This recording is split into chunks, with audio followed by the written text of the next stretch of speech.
Thank you very much for coming. It is my pleasure to be here with you. I want to thank, of course, the organizers, especially Juan Vargas, who put together and all the people working in Bogota with this. The Universidad Rosario, just amazing. And thank you guys for being here. And also thank you for including me on the program, of course. So today I want to present my paper that is titled The Anatomy of the China Shock. So let me briefly tell you what this China shock is about in case you haven't been following the news during the last decades or so. So US manufacturing has faced increasing import competition from China during the last 2 decades.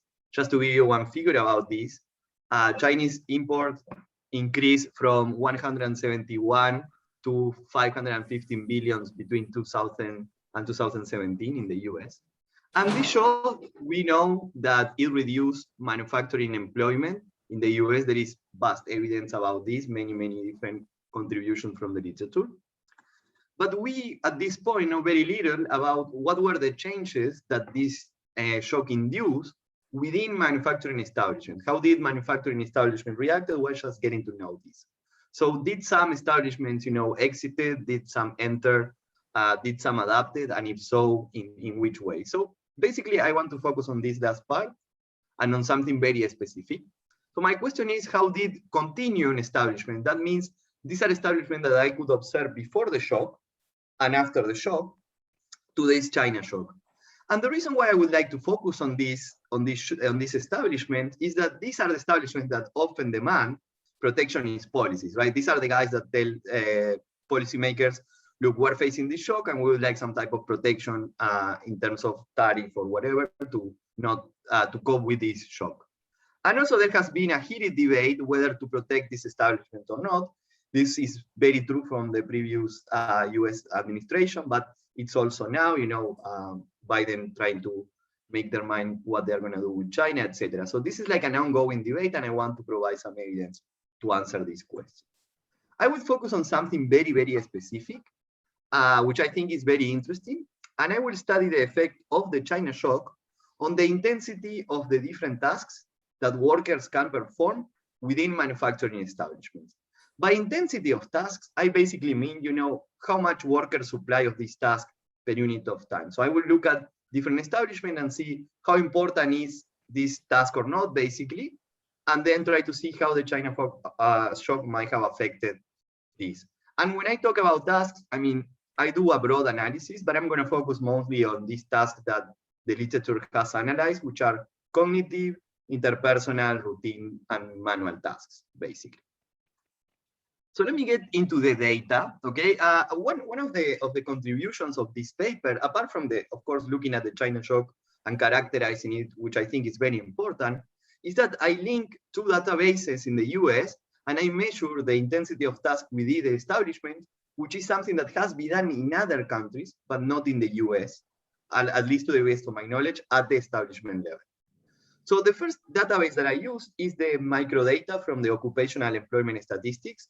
This is the main source for occupational employment in the US. So basically, the BLS, the Bureau of Labor Statistics, goes to a sample of establishments, and they ask for employment at the occupational level. They register employment at the occupational level, and as you might be aware, this is actually very rare because in general, we don't match establishment with occupational data at the same time. There is a key feature in this database, which is something that I exploit in my empirical strategy, and it's that because of how the sampling is constructed by the BLS, it generates a longitudinal sample. So basically, many establishments are resampled after 3 years because of how the BLS tries to build this data. And the thing is, this sample that we get, this longitudinal sample, is quite representative of the whole US manufacturing sector. And this is, of course, the sample that I will use in my empirical analysis. So I have occupational employment within establishments. And the last part is I talk about tasks. So I need to link this occupational employment to some task information, how the intensity of the tasks that worker performs across occupations is different. And for that, I go to the Occupational Information Network, or ONET. This is a very well-known database in the US, and it is the main source for occupational characteristics in the US. It is updated regularly too. And it has been widely used in the literature of this task approach to the labor market, which I'm very related to. This task approach basically asks the question on how do labor market outcomes change when the intensity of different tasks that the workers perform changes. So what is my empirical strategy? I estimate 3-year difference equations within the establishment at the establishment level. So on the left-hand side, I have the log difference, 3-year log differences of this index here, this T, X, Y, J, K, T. I mean, just this means the intensity of task X within establishment I, that is in industry J, in the region K, and at time T. What I do is I look at the employment within establishments, and I use occupational employment weighted averages of the task intensity. So for example, one occupation has intensity I of this task, another has an intensity X of this task. And then what I do is I take the average weighted by employment of these indexes that I control. I'm not gonna get into details of how I construct this because I don't have too much time. We can discuss that if you want later, but I employ a pretty fair standard analysis in the literature. But what I want you to remember is that I look at the average task intensity within establishment in this way by linking these two databases, as I said before. On the right-hand side, of course, I have some controls, for the specific establishment is, and also the region in which this establishment is, that can affect how the establishment reallocates employment across these different tasks. But the key thing in this equation is this IP variable.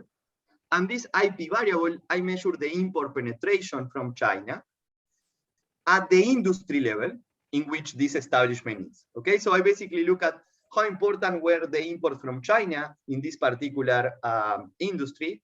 And I use a fairly standard measure too for this that was developed by Acemoglu et al. In 2016, which basically it's the import from China divided by the size of the whole sector in the US. Okay, I also do some robustness with other variables, and things also look good in terms of the results that I will go over today. And the key thing here, of course, is this alpha-1 parameter that is measuring the reallocation of workers across tasks that is induced by the China shock.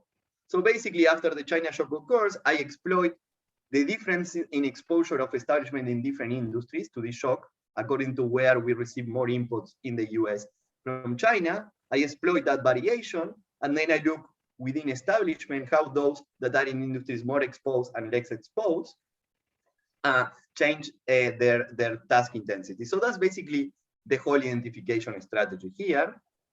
And of course, you may ask here that we always have these issues, right? Identification issues, which in this literature are fairly known too. The problem is that the imports from China are clearly endogenous.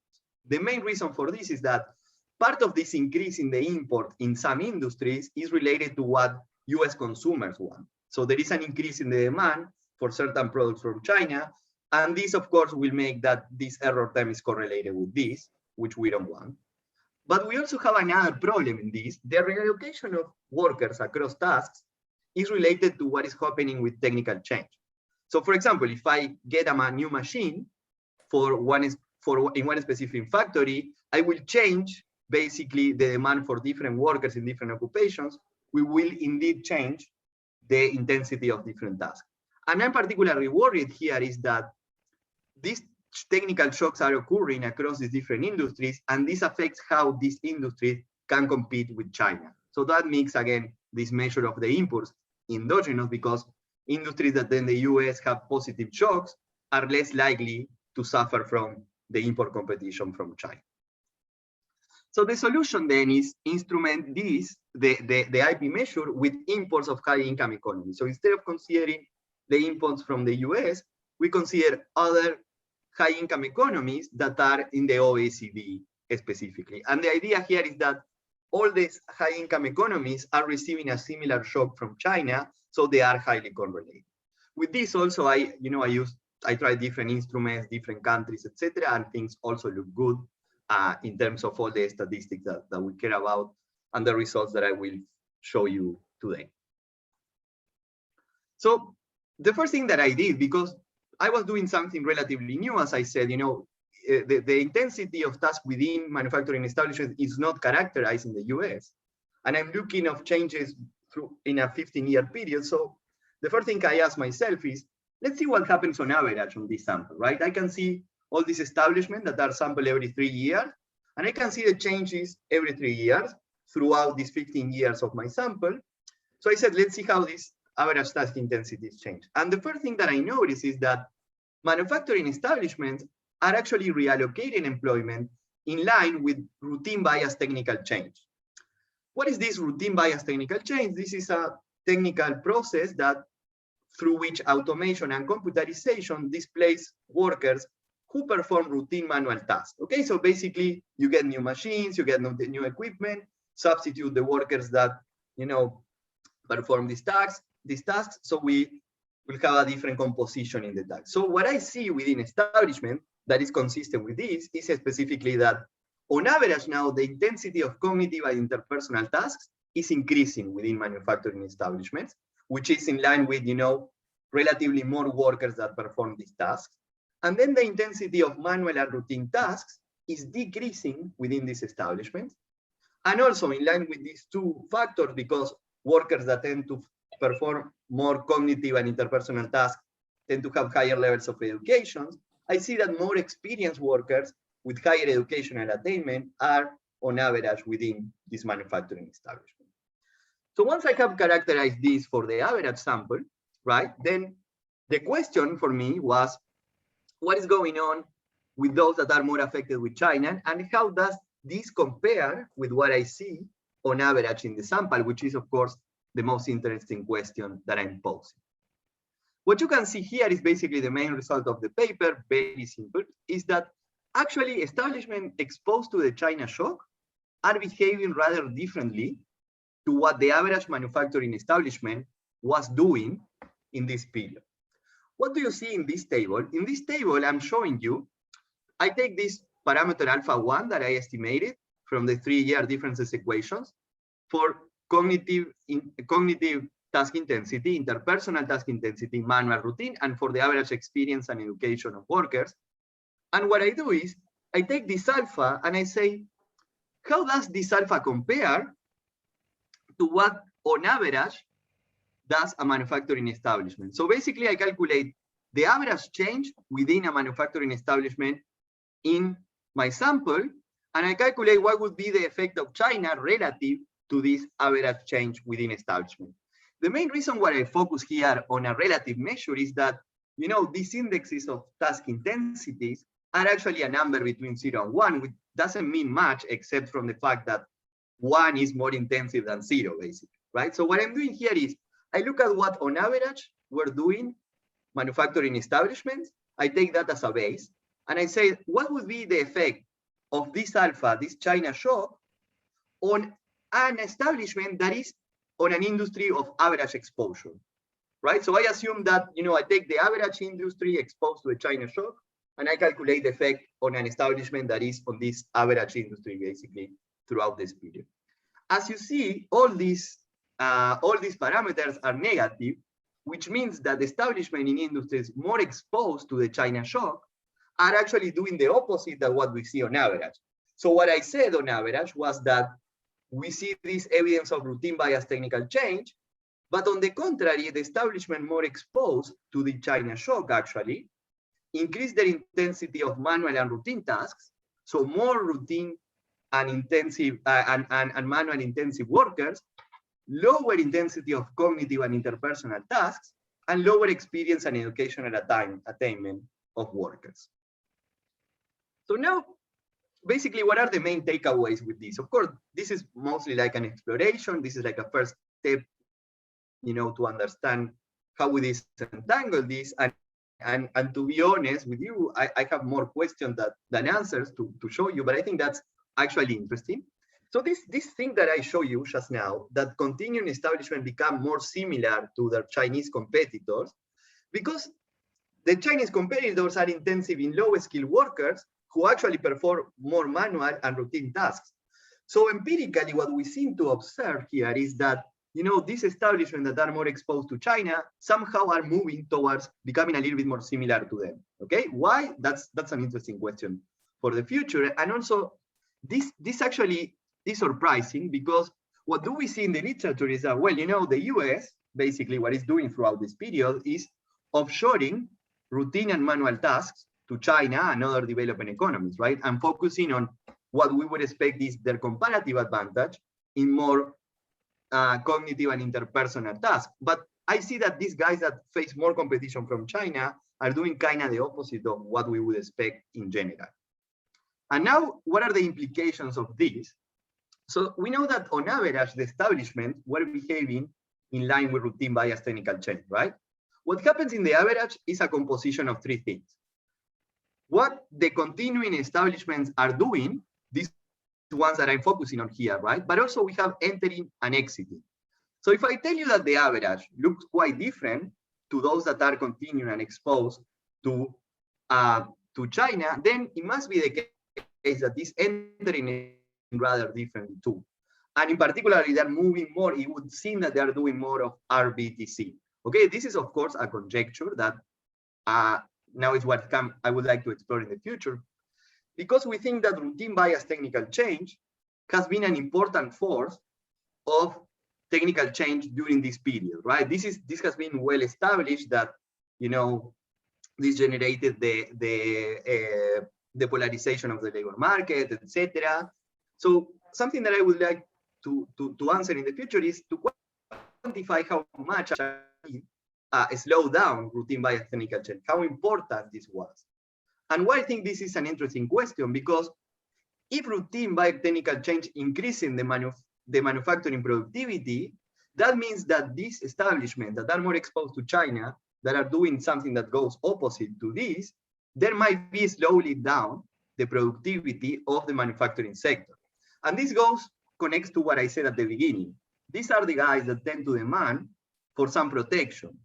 So therefore, it seems that if you believe my story and we can confirm that this actually slows down RBTC, that protecting continued establishment might actually reduce productivity growth. So it might not be the best idea, and this goes in line with some of the recent research that what have the measures taken by the Trump administration done in terms of the competitiveness of the US compared to China.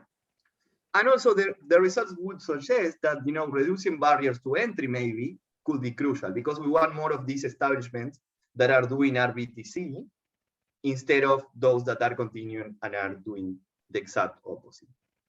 So, I mean, basically that's what I had to say today. I mean, I think it's the first time in my life that I finish a presentation before time, so I'm quite happy about it.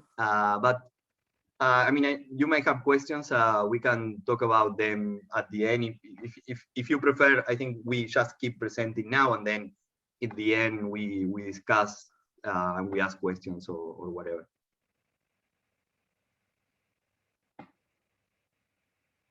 So thank you. I think I need to stop sharing, right? Jai, it's your turn now. Yes, yes. Okay. So, oops, sorry about it.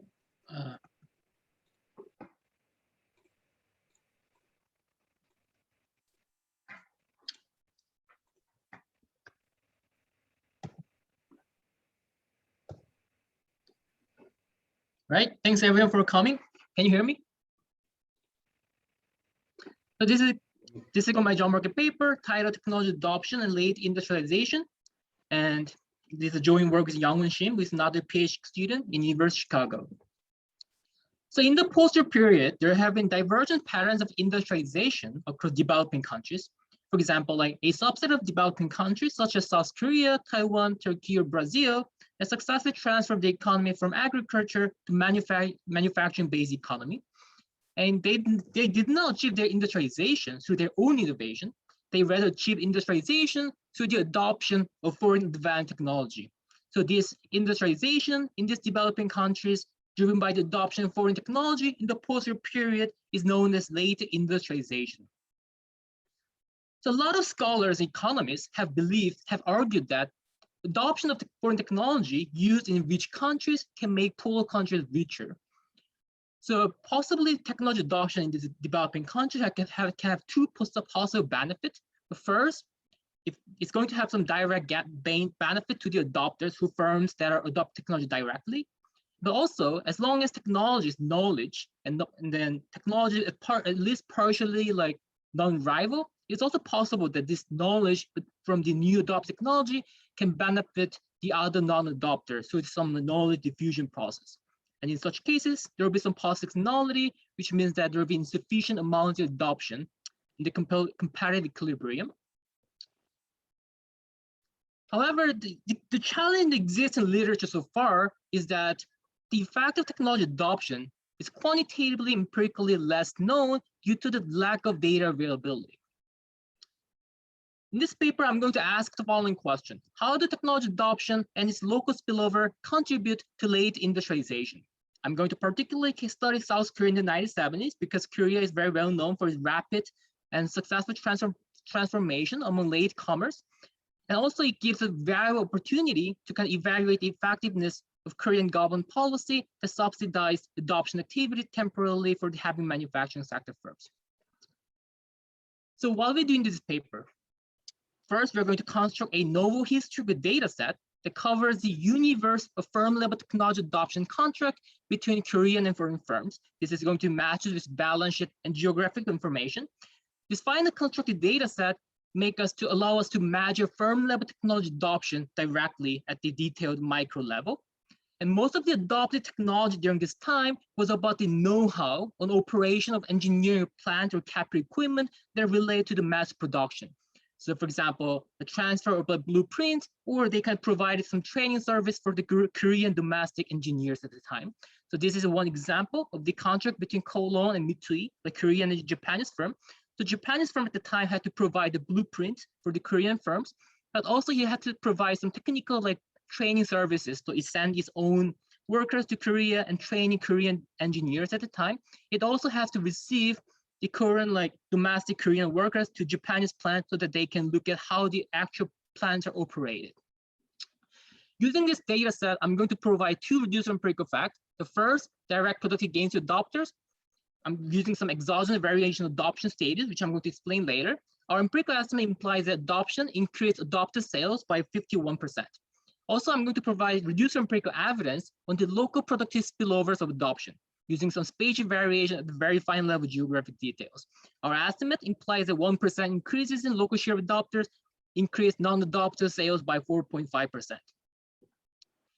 So based on this reduced empirical evidence, I'm going to set up a dynamic spatial model with firms' endogenous technology adoption decisions and its local productive spillovers. I'm going to assume that spillover is going to operating with a time lag so that I can allow some time, take some time to be, knowledge can take some time to be diffused locally. And what I can show is that spillover generate dynamic complementarity in firms' adoption decisions, which means that firms' gains from adoption increases in other firms' share of adopters. In the simplified model, I'm going to show that under such cases, multiple steady states can arise in this economy. And in such cases, when multiple steady states exist, temporary adoption subsidy can have permanent effect by moving the economy to a new transition path that convert to alternative, more industrialized steady state. Using this model, I'm going to ask the following counterfactual question. What if the Korean government had not provided temporary adoption subsidies? The model is going to be calibrated to the microdata and econometric estimate.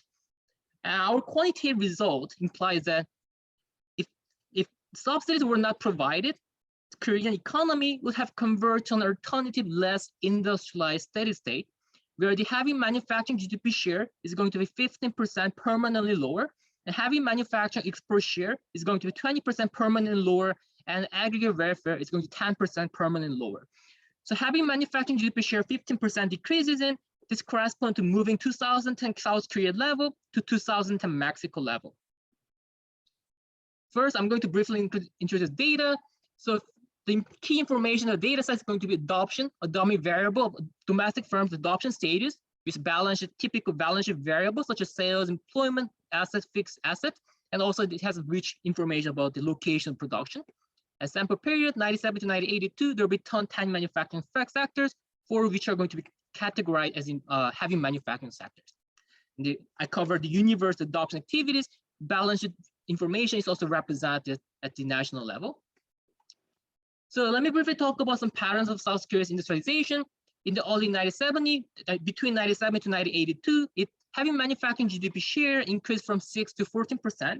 To give you an idea how rapid this transformation was, in the early 1970s, it was around the Greece level. In the mid 1970s, it reached the Mexico level. In the early 1980s, it reached the United States level. And our novel empirical data set reveals that this rapid increases in shares of adopters accompanied with number of new foreign technology adoption contracts made by Korean heavy manufacturing firms. This is number of the new foreign technology adoption each year, and between the same time period, the number of new contracts quadrupled between 1997 to 1982. And this rapid increases in shares of GDP, heavy manufacturing GDP shares, and the number of new adoption contracts were not a coincidence, but it was rather the deliberate outcome of the Korean government policy that temporarily subsidized the adoption activities for in the heavy manufacturing firm sectors. So this, it started in 1973, but it ended in 1979. So the start and the end of this policy were driven by some political shock because of the US diplomatic policy and some rising tension with North Korea at the time. But for the time's sake, I'm not going to talk about some institutional detail about this policy, but you can consider something exogenous to economic conditions.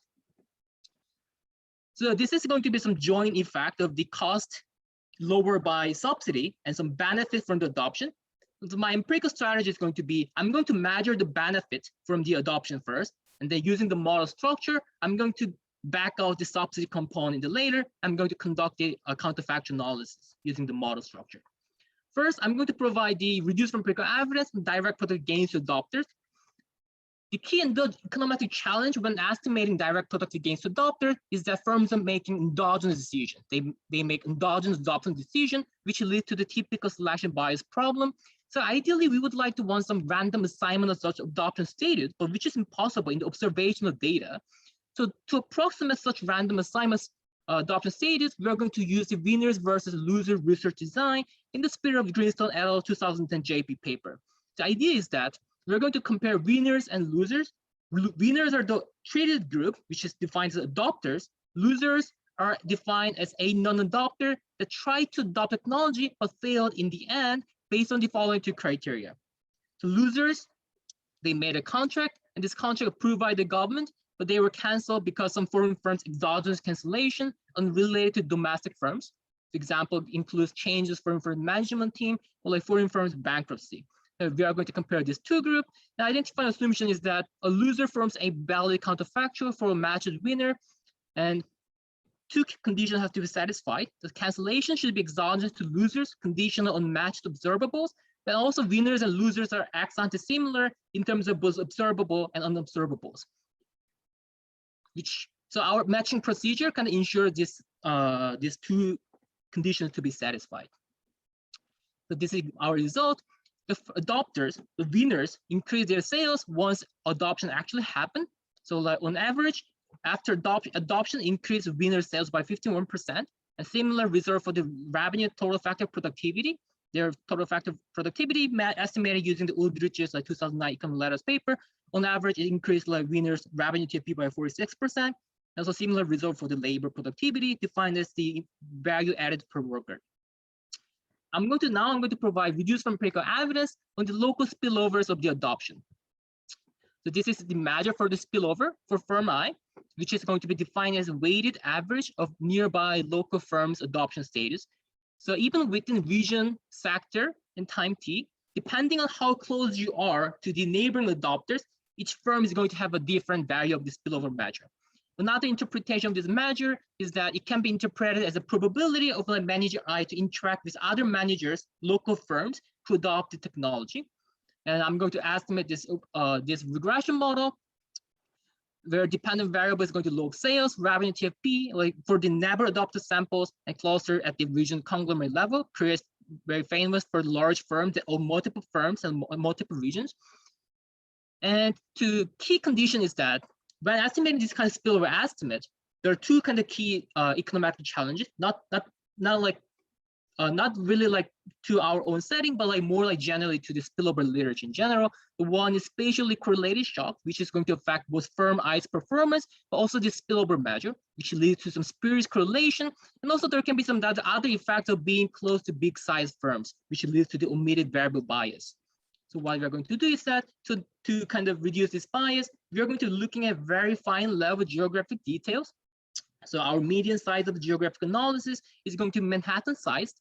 So we are only using the variation in distances to adopters of the same sector within Manhattan sized region. So we are comparing two non-adopters, but one non-adopter is closer to other more adopters in the local labor market. So we are only using that distance to adopters.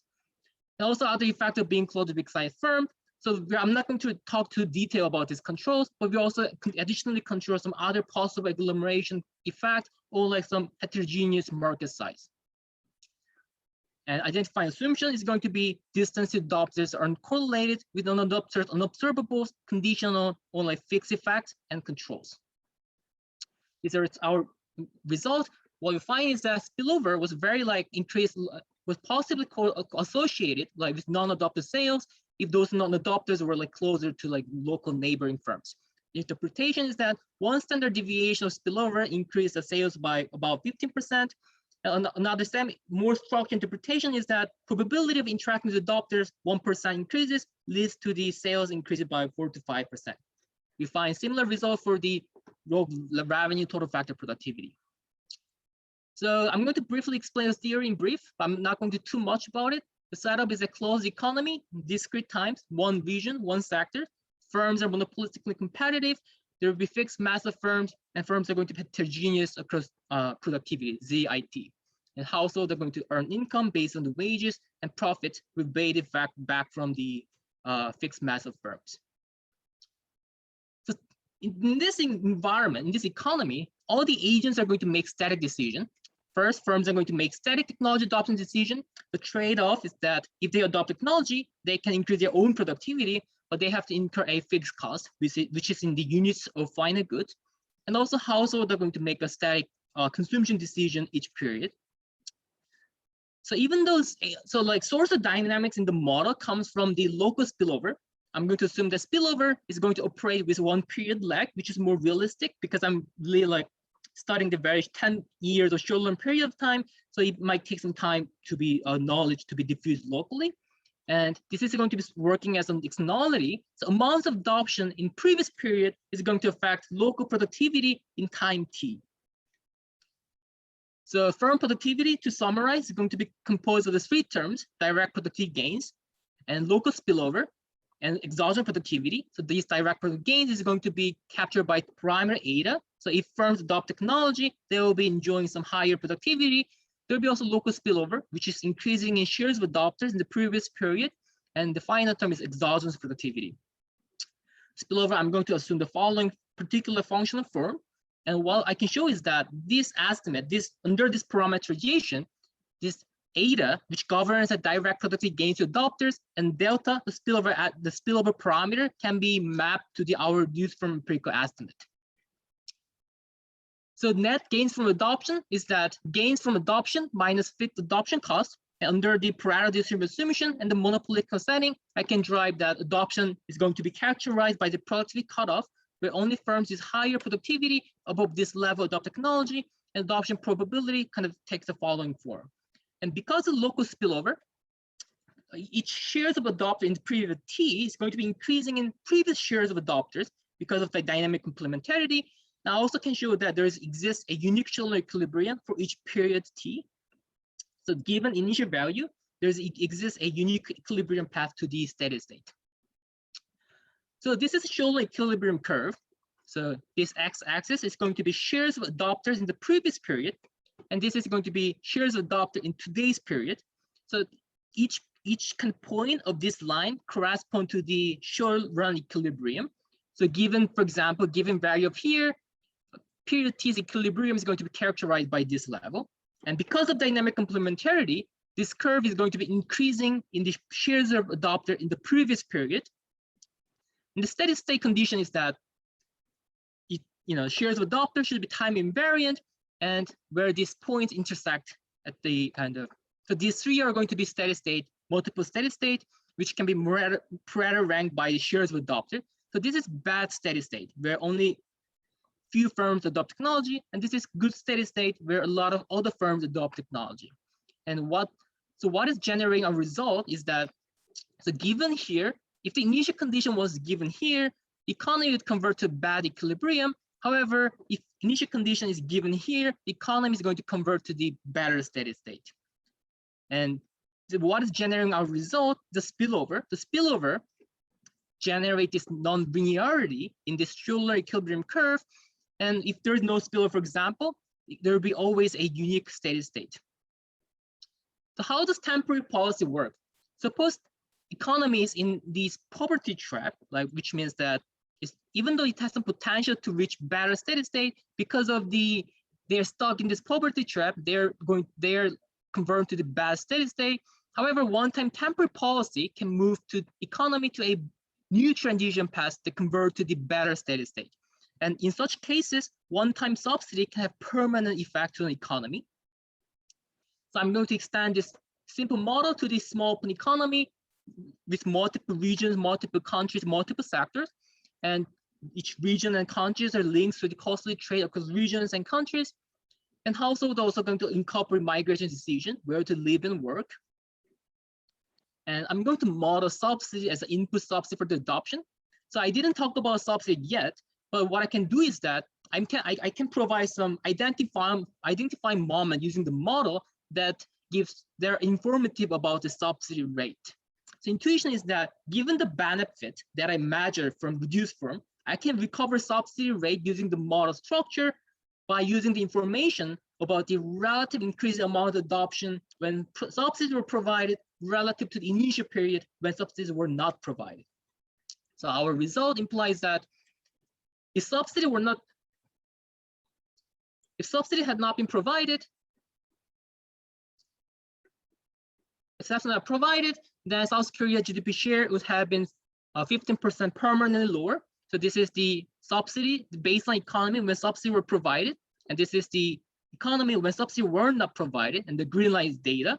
Now similar for the export patterns, and this aggregate welfare, the kind of benefit from the subsidy of the baseline economy to the welfare of the counterfactual economy where subsidies are not provided. I also find that aggregate welfare would have been 10% decreased, permanently decreased if subsidy had not been provided. Right, thanks everyone for coming. I'll be happy to talk about the research after the end of this session.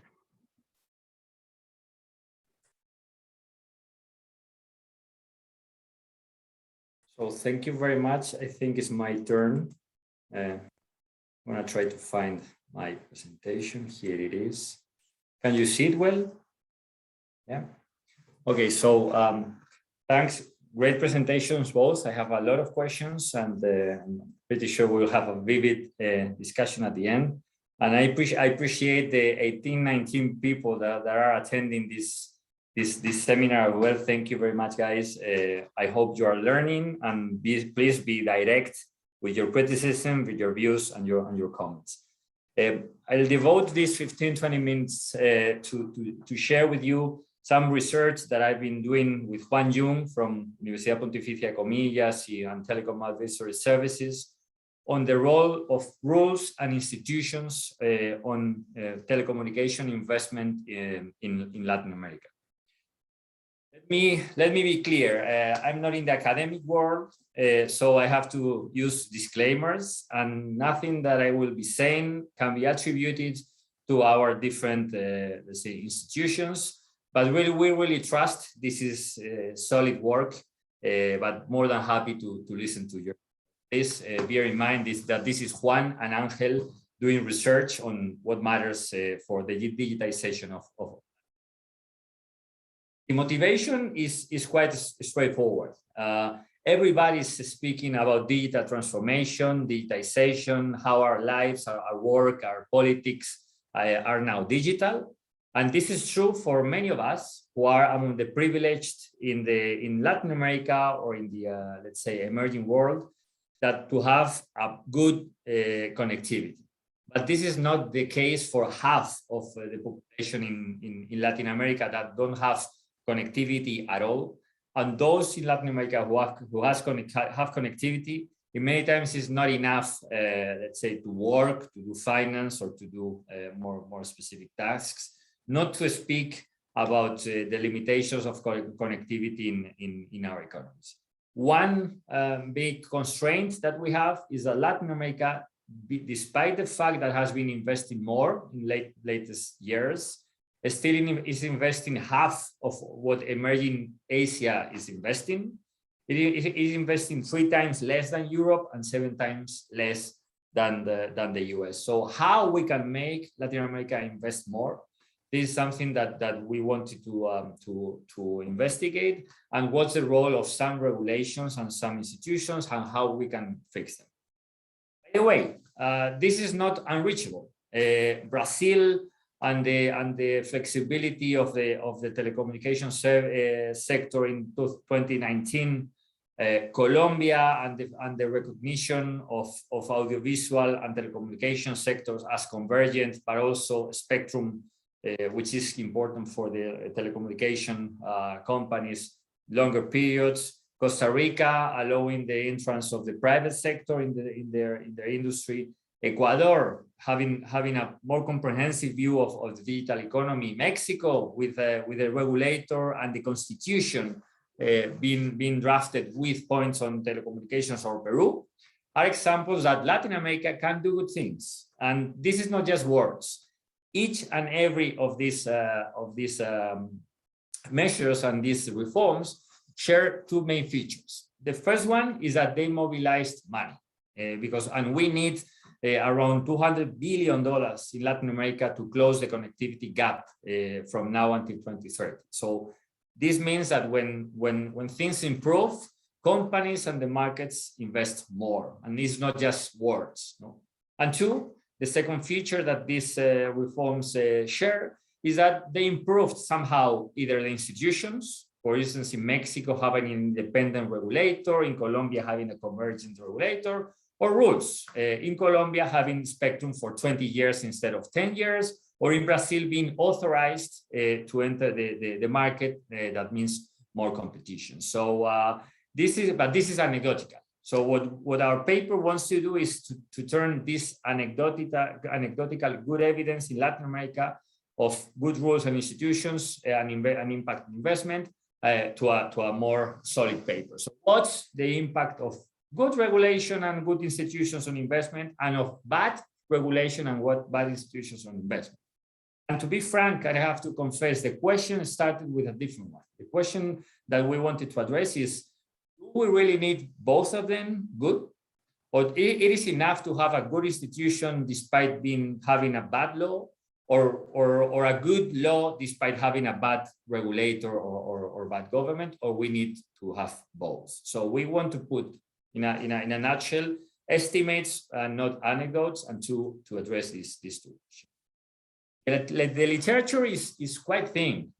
When we went to see which papers had really estimated the impact of regulation and institutions on investment, and on investment in information and communication technologies, guys, we just found like 3 or 4 papers for Latin America, confirming that regulation matters, confirming, by the way, that demand matters. So the fact that for many Latin Americans, having connectivity, telephone services, internet services is too expensive. So it's supply, it's demand.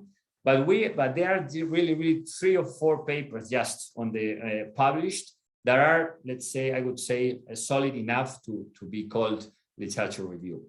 Elsewhere, the literature is not that wide, and I'm surprised. So happy to see if some of the panelists and other colleagues have more papers on the table. But indeed, Alessina, Ardaña, and others is the main one, in which they say regulated sectors. In regulated sectors, rules and institutions matter, and if they are good, obviously firms invest more. This is going to be the main feature. But just bear with me. there are many papers and many research papers around saying what's the impact of new technologies on the socioeconomics of the region, how fast the region Latin America is going to be converging to Europe, to Asia, or to US. What's the impact on how we get better prices? But if we just focus on the first, let's say, set of ideas, that is the ICT sector policies and how do they impact on investment, and the institutional framework and how they impact on investment, this is thing, and this is our area of let's say, for the data, I mean, this is not a rocket science data, but we have to combine 2 or 3 different sources. And the dimension in which I think we are prouder is that we can speak about Latin America.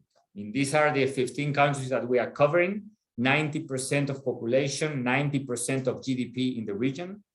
So I would say that we can fairly sustain that the results we have speak for Latin America because of the representation of our sample.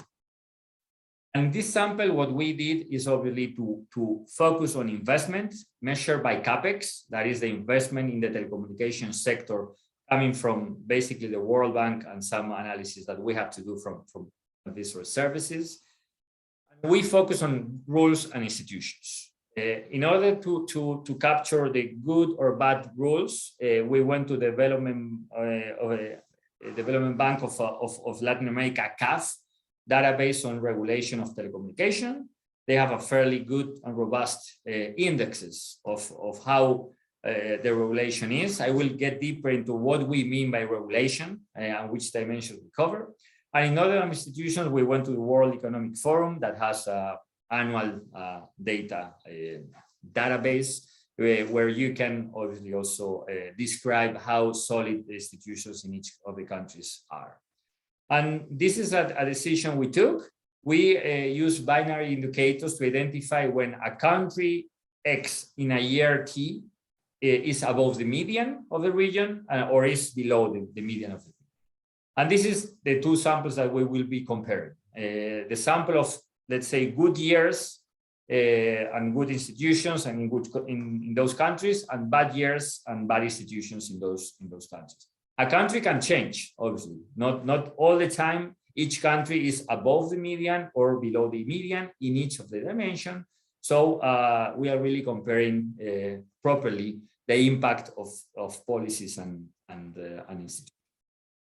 If we go just graphically and we do a means test, different means test, or even the kernel density estimates, where if you have bad regulation and bad institutions, the distribution of observations is clear. Less CapEx per capita, less investment per capita. If you improve one or the other, investment improves. So if you have in a country in a particular year a better institution than the average of the region or a better regulation, well, somehow you attract more investments that if you are stuck among the bad, let's say, the bad equilibrium. If you combine both, the effect seems stronger. So, so responding just graphically to our first questions, it's true that you can decide either to improve the regulation or to improve the institutions. Both of them mean that you will have more investment in ICT, in telecommunications, and that you will be digitizing faster. But if you are able to improve both at the same time, graphically, at least this correlation show that there's something that is happening even better. So that's where we enter and we go to the model. The model is quite straightforward. It's a model in which firms optimize investments so that they maximize their cash flow. This comes from Alessina, Ardagna, and others, 2005, from their analysis on regulated sectors. And we will basically just focusing on the parameter associating to B. Being B, the dummy variable for good institutions or bad institutions, good regulation, bad regulation for each year and each of the countries. We will use the investment in levels since we have fixed effects. So we will control the different sizes of the countries in these fixed effects. And we have done a bunch of things, let's say more voluntarily or more forced by the reviewers of this paper. We did estimation of fixed effects and random effects. I will present both sets of estimates, quite solid in all cases. We control for at least two things, the GDP per capita, because demand matters. Recall that many of the papers in the literature said that maybe one of the reasons why Latin America is less digitized is because these services are too expensive. So GDP per capita at least want to capture this demand part of the story.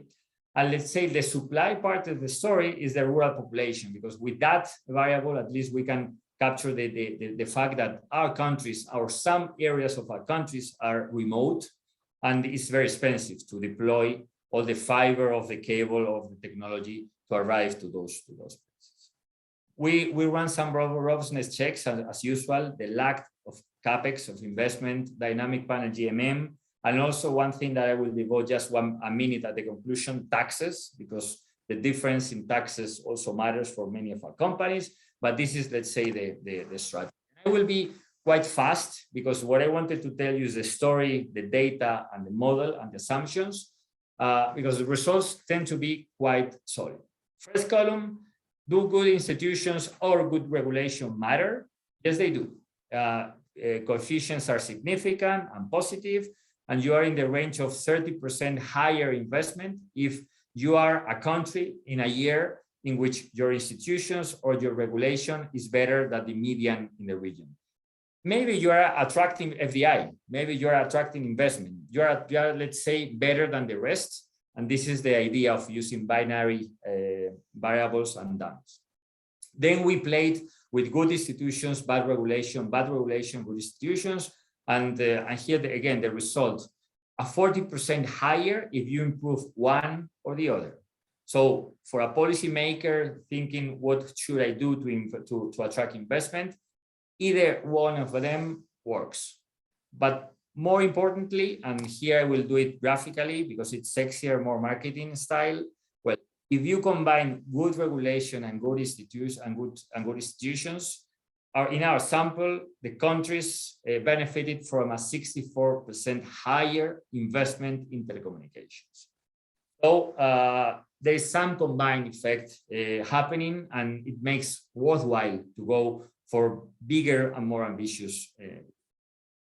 This is meant to be also a policy paper. So we went a bit deeper because what do we mean by good institutions? What do we mean by good regulation? This is too broad. So we disaggregated results in each of the in terms of regulation. How good or strong is the regulator that in each of the economies have? How well they are protecting data and they are protecting intellectual property, and how strong is competition? How dynamic is competition that's in the size of regulation.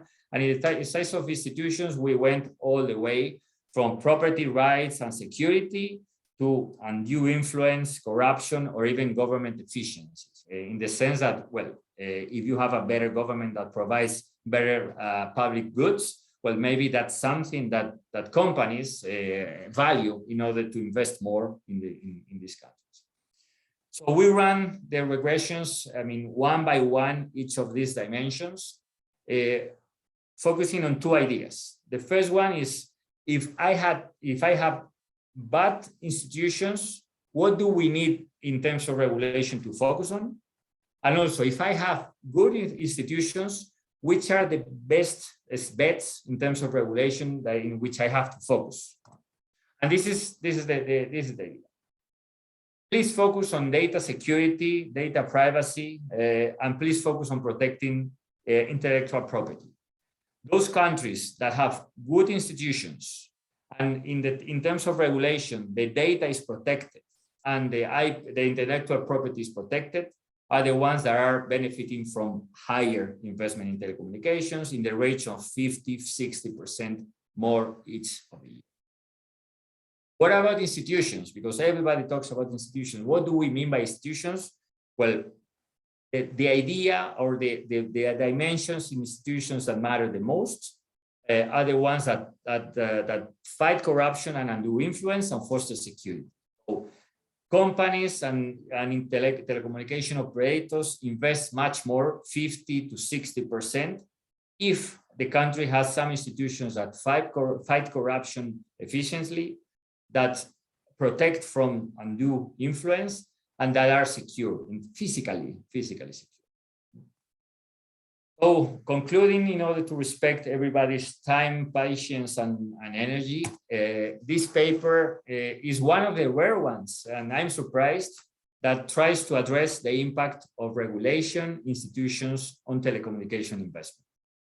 In order to do so, we constructed a database, 15 Latin American economies that let's say represent 90% of our region in per capita in terms and in GDP, and the longest series. Obviously, we would like to have more years up. But anyhow, what we confirmed is that if your country in a particular year has either better rules or better institutions than the rest of the countries in the region, you will be benefiting from significantly higher investment in telecommunications in the range of 30 to 40%. But if you are a country in which you get the better in both sides, both in good institutions and rules, well, investment is 60% higher. And in order not to be naive or not to be, blah, blah, cybersecurity, IP protection, piracy control in regulation are the key ones, are the ones that at least in the last 15, 20 years have mattered the most for telecommunication operators to invest. And fighting corruption and undue influence are the ones. We are satisfied, we are fairly satisfied up to this point, but we would like to do 2 or 3 things more. The first expanded the time series for Latin America and also for regions. When I was listening to you, Jai, obviously Asia and Europe, but specifically Asia would be great because you are not far enough. Asia is not far enough, let's say, from Latin America in some respects, in some of the development dimensions. So it would be great to compare which is the impact of rules, institutions, and which is the comparison among different regions. We would like also, and just passing to the third line of research, to test the impact of sectoral taxes, but they are not good data to disentangle how heavy is taxation on the telecommunication industry in order to be able to say how much that taxation matters. And finally, I would like to explain a bit the detail of the time dimension of the data. It's true that rules change every year, institutions change every year, but obviously the operation of the business sector is not immediate. So there are some delays until you get used to some of the new rules or new institutions in order to invest more, or even there are some inertia, some hysteresis in our decisions. So even when some countries deteriorate the rules and institutions, still investment stays in the. So we would like a bit to play a bit with the sector. But that's all, guys. Thank you very much for your kind attention, and I'm quite happy to respond to any of the. Thank you very much. Thanks for all the great presentation, Angela and Santiago. I think the last presenter did not show up, right? Is Rafael here? Yeah, no, I haven't seen him. No, I think he's okay. not around. But then I think we can use this time to discuss, our papers. And also we can also free to ask any questions. Sorry, may I ask a question to Angel? So, hello, Angel. I'm Elian Ayub from CAF. So I have actually two comments. So one, you presented in the beginning that the investment in per capita terms in Latin America is much lower than the OECD countries. So do you know how or what would be the effort that Latin American countries has to do in terms of GDP to have the levels of OECD countries? Because, I was working with investment data and investment in infrastructure, and in those terms, many countries have similar level of investment over GDP, but the problem is that Latin American countries are much poorer, right? So the effort that they would need to reach those levels in per capita terms is huge. So that is it's one question, whether you know this. And the other is, when you show the result, I was surprised that there is no more complementarity effect between performing both reform. So, and this is what I mean. I was thinking that if you sum the effect of each reform independently, this should be lower than performing both reform together, because I thought that there could be complementarity between having both good institutions and good regulation. But it seems that it's not the case. So I don't know if you have thought about that and why can it be. Thanks. Very interesting. Very good ones. Let me start, by order. Estimates vary, but I would give you the figure. The two figures that I trust more are two papers, one of our association, so ASIET, and the other one's from the IDB.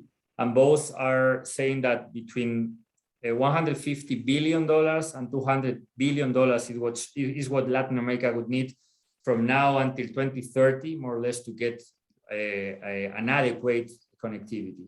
That is 1.5% of GDP, more or less.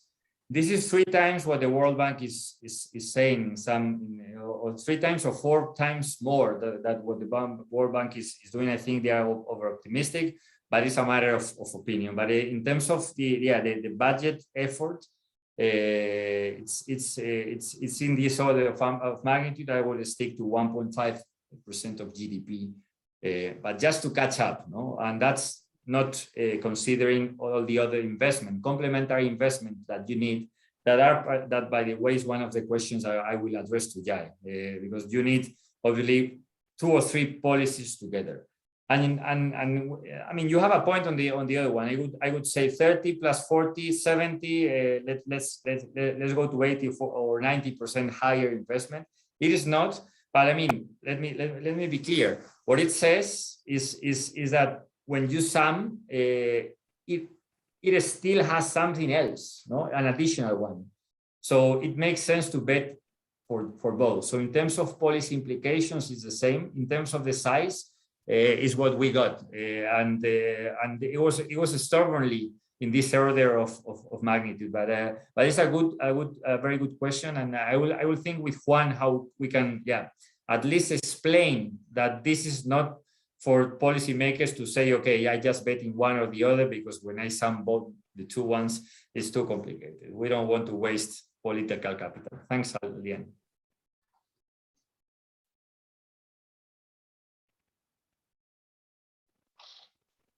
Hey, hi, I'm Alex. I have a question for Angel.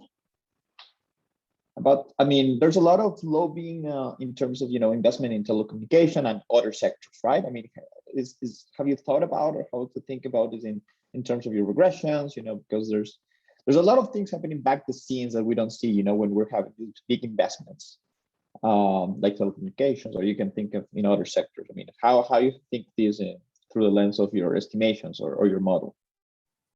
Yeah, well, I work in regulation, so I know quite a bit on how it's working. No, but let me focus on two aspects. No, the first is that every let's say regulatory team right now is saying data protection is key. I mean, and I was a bit surprised that results show that even for a sample that started in 2007. I mean, for the economy of today, it's clear that we are producing data as crazy, and that data protection is important. And this is one of the results. So when lobbying says that data protection, data security is important, well, our paper corroborates that dimension. So let's say lobbyists are right in this. But lobbyists should also know that undue influence is one of the variables that deteriorate, that dampen investment in telecommunications. So when somehow companies or social sectors or somebody else is able to reach the institutions of the country and capture rents, at the end of the day, there is less investment. So probably the message to the lobbyists in that respect is that maybe your company is winning in that, let's say, a small battle, but for the country as a whole, it makes a very, very, very bad idea to influence policy making in a bad manner. So it's somehow it's a losing game to be betting on that dimension. I have questions. I have questions for Jai and for Santi, so that we diversify a bit, if you will. Let me start maybe with Santi. Santiago, very, very nice paper. I like it. One question on the paper. China, let's say the China shock is very different today than it was 10 years ago, that it was 20 years ago. No, I mean, everybody agrees, and my reading of the literature in China is that they are moving from an investment-based economy to a consumer-based economy, more successfully or less successfully, but this is changing. And also for low value-added activities, so to very high value-added activities. I see it every day in my work in the telecommunications sector. These guys are, let's say, at the forefront in many of the areas. Maybe, I mean, have you tested, let's say, different shocks, or at least to say, I mean, a China shock phase one, based on the economy before the digital revolution and before the transformation and before all the plans to move to consumption, and then phase two, maybe that would, I mean, explain why some routine activities are more or less affected, because maybe they are competing less than they were competing at the beginning, at least maybe Mexico. So that's for you, Santiago. And for you, Jai, I liked also a lot. I mean, your paper reminds me a bit the middle income trap literature. And for Latin American readers, South Korea has been always been the evader of this middle income trap, because somehow South Korea had, I say it was like half GDP per capita of Mexico, and suddenly had 3 or 4 times that part, versus our region. But this literature says that it matters, obviously, industrial policy, so the subsidies that you analyzed, but also the human capital in the countries, the institutions in the countries, rule of law, security, taxes, finance. So you said that in your sample, firms, successful and not successful firms are more or less the same among observables and not observables. I think you can stress a bit more, justify a bit more that part, because if not, I might say, okay, those who were successful and this, let's say, effect of subsidies is because they were good somehow, and suddenly they got the subsidy, no? Because in Latin America, I mean, your paper will be very, very, very much welcome, no? To say, I mean, you put subsidies everywhere, and then suddenly you industrialized. So it would be good to know a bit more of these additional variables in your research, but very, very nice one. Maybe I also have questions, Santiago, but Santiago, like, maybe you can answer first to question, and then I'll answer to another question, and then I can also ask Santiago and Angel later. Sure. Yeah. So answering your question, Angel. So the period I take into account is 2002 up until 2017, which, in what you have in mind, basically is more of like the second story, right? That probably China is not doing so much of the so basic thing that they used to do in the 90s. That said, I mean, the beginning of this period is basically the period in which this exposure was the highest. And by the end of my period of analysis, the shock is way lower, and up until this point, which is actually not very important, with the big intermission of the global recession in 2008. So in that sense, I mean, I think I do take into account a period in which China wasn't doing what was doing in the 90s, was doing something different. I do some robustness check by different periods. So particularly, I'm concerned about the Great Recession, right? And basically, during the Great Recession, I find nothing, which makes sense because firms were basically doing something else. But I do find it like before and after, right? So in that sense, it seems to be something quite consistent. throughout the period that I'm guessing. Then to properly answer your question, I should look back probably before to the 90s, which some papers have. Unfortunately, I do not have the data to go that back. And then for the future, I think you are right that the China shock today is probably completely different.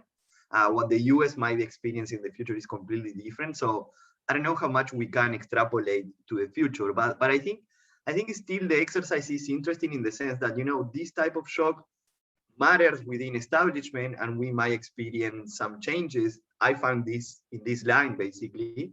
And in the future, we may find some different, right? Now, as I mentioned briefly in the presentation, you know, the Trump administration had some policy measures that kind of mess with this, and what might have been the effect of that compared to what I did. That's something interesting that we could check. So in that sense, I agree with you. Basically, I'm telling you this is a specific period in which, you know, I think I do pick up some of the second part that you were saying, that now China is doing something different. I'm pretty sure that, you know, after the early 2000s, they started doing these other stuff. So I think overall that would be, you know, what I got to say regarding your question. I have a question to Santiago. Given the Santiago's talk, maybe I can ask also related questions. Yeah. Like, I thought it was a very cool result. Like, but you don't have like firms' names that can match some patent, something like that, right? Can you match it to patent? Oh, okay. So that's a really interesting question, actually. I do see the EIN. I could do what you're saying. That's very interesting. I do want to do something like that. It's just that, you know, this data can only be accessed in DC. Unfortunately, it's not like in the census places basically where you can access them. And yes, I could link it to that, and that's very interesting. I can also link it to other databases from, for example, what the census has. It's just that so to do it very briefly, basically, the census has their own framework of establishments, and then the BLS has their own one, from which they sampled this one. In each of them are like between 18 and 20 million establishments, something like that. And there is a lot of work to do to actually link that data. That's part of what I want to do in the future. Yeah, because I think it was very interesting, because I think the issue with China shock is that in Europe, for example, I mean, Santiago, you might be more expertise, but like from what I read was that like Bloom's et al. Like research paper finds increases in number of patents activity by the European firms facing this China shock. But I think Oro et al. Like find some negative effect of patents using computed data. I thought your paper can be something that linking so inconsistent finding in European countries and America, because if you say, oh, because of these like decreases in number of patents were driven by the continuing firms, and that was related to routine tests. Yes. I thought there might be something to say about it too. It was very cool. Yes, I know the paper, it's Draka, Bloom, and Van Rijn, right? That's the paper you're mentioning. Yeah, well, they are actually my inspiration for this paper in a way. And the result that they found for China actually is that China actually kind of increases the patenting, right, for some sectors. And yes. So the question there is actually whether in the US it was different to what happened or not, because there is a paper from Autor and Acemoglu, they found a negative effect on patenting. Exactly, okay? Yeah. But what I think here is that there might be something on composition, right? It is, you know, which industries, like what is the share? I think there is something to that, right? That I'm looking across the board basically, but maybe it is, I don't know, high-tech industries, you know, this shock was positive, and but for other it wasn't. And I think there is not so much of that discussion of decomposing the effect into which manufacturing industries we are talking about. But yes, I mean, we could do that. That's very interesting. And unfortunately, we cannot access the data yet again because the BLS is still closed for business. But those are the things that are upcoming basically. Thanks. Maybe to answer Angel's question, maybe I can share my screen. Like, so first was selection about the problem. Like, so my kind of what I'm doing here is that. So basically, like, this is important. So like, as you said, like, I'm kind of assuming that there is no selection on observable because like both firms wanted to adopt technology, but some subsidy firm didn't do it because of some foreign firms' exogenous consideration that's unrelated to the subsidies or like domestic firms' productivity, something like that. That's kind of assumption that I'm making because of some foreign firms' exogenous like management team change and bankruptcy that seems to be unrelated to domestic firms' condition. So that's my kind of identified assumption. And related to the Korea's success, maybe, but like not Latin American countries have like different industry past patterns. But one potential answer can be, so like, so here, so my key result of my paper comes from the multiple steady state, like you need 3 intersections. However, this eta delta, which governs the direct gains to the adopters or spillover, as you can imagine, it depends on a lot of different stuff. These are kind of reduced from parameter that may depend on the institution, as in your paper, or some amounts of the skilled labor, etc. So, for example, if skilled labor is very high, you might have some higher values eta, but also like cultural proximity of the institution also may affect the spillover parameter. So what I want to say here is that to have a large impact of industry policy, you need this 3 intersection. But like potentially the model explain why only Korea has some successful story in industry policy is that Korea was a special case which was like intersecting with 3 points, but other developing countries, their value of eta and delta may not generate the multiple steady state, which means that they might be in the like this line. So in this case, even though they conduct some similar policies like industry policy, they might not have a big impact as Korea do. So I think like Korea was a rather special case in this framework, but like can also explain some other patterns of industrialization in I think Latin America or like in other developing countries. Thanks for asking that. Yeah, actually, Jai, I wanted to ask you now that you say that you were referring to South Korea and the specific framework. I mean, I'm not so familiar with how was South Korea in the 70s and particularly for the role of subsidies that you find. So do you think there was something specific maybe that this this work in this particular way, or something that was peculiar to South Korea that might be different, might be difficult that in other places? No, I don't know, in terms of enforcement or how to pick the industries. These seem to be targeted, right? Yeah, I mean, they're really important questions, right? Yeah. Yeah, I think. Yeah. Sorry, no, I was just that's the question basically. That's I don't want to. Yeah, I see. Okay. Yeah, I mean, so I agree. Like, I think so. Like, I kind of first I will be a bit cautious, like extending this result to all these countries in the world. But I think the institutions for sure may play a big role. And also like Roderick paper has some key fact about Korea or like Asian country in general was that it relatively had higher skilled labor endowment when compared to other developing countries at the same time. So I think maybe that can help why like some Asian countries were like better at like absorbing those new technologies. So, and maybe then a subsidies for the technology adoption might work well in South Korea at the time, but maybe a bit cautious, like, extending this result, industry policy result to all other countries. But what I want to emphasize is that whether industry policy can work or not depends a lot on the country-specific kind of specific, like, features. So like we need deep understanding over those features to conduct the correct industry policy. And also enforcement is another problem, right? Like corruption, and like if you can conduct the right policy, that's another whole different literature. So thanks for pointing that out. I think both my question and the more effective question of Santiago suggest, Jai, that maybe motivate a bit your paper in this literature of let's say South Korea and the particularities that the society and the politics have is important, no? It's important to qualify some of the implications and mitigate the enthusiasm of some policymakers eager to intervene. Yeah, I know. There's a big gap between the like academics and actual policy making process, right? Yeah.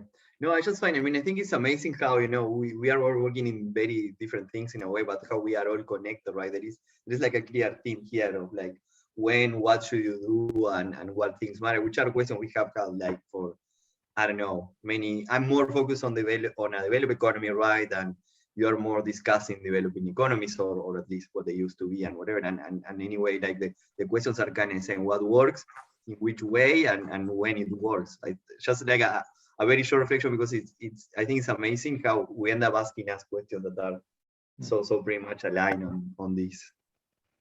By the way, Santiago, just a suggestion or an idea that I throw. There is a China shock in Latin America, huge, and it's trade, but it's also FDI and loans.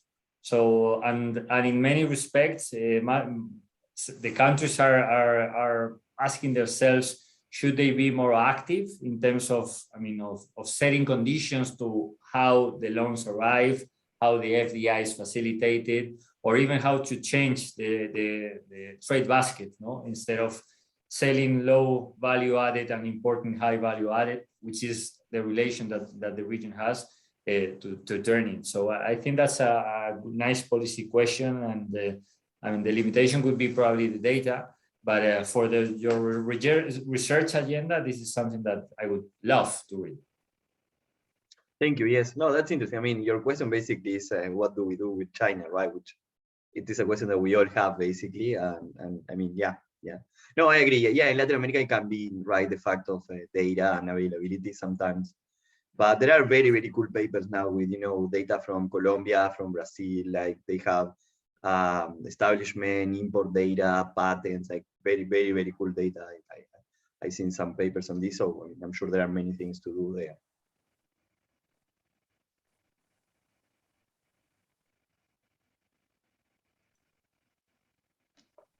Is there any other question for any other participants? Well, seems that, we have kind of overtaken the chair position, the three of us. So yeah, thank you everybody for coming. It has been a pleasure being part of La CEA LAMES. I'm more than thrilled and honored